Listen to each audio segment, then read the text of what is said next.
Alright, everybody out there messing with these.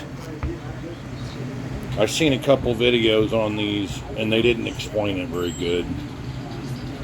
This is for the 13-inch Black & Decker with the 40 volt.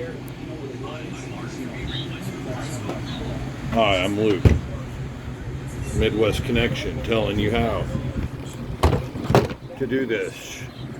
For some reason, when I pull the trigger, it spins, but it's not like it's missing in there. I think there's some brass tying it up inside, underneath where the spool was. See, I got this here. That goes on that.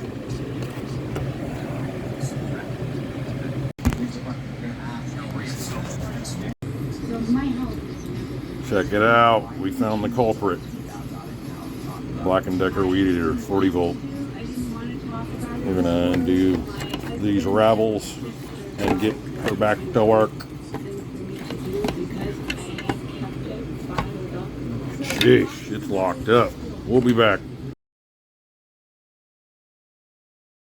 Got all that grass out. This was Mom's mower before she passed away 2 years ago. And now I got it cleaned out so it won't slip. I gotta put the screws in. Yeah, buddy.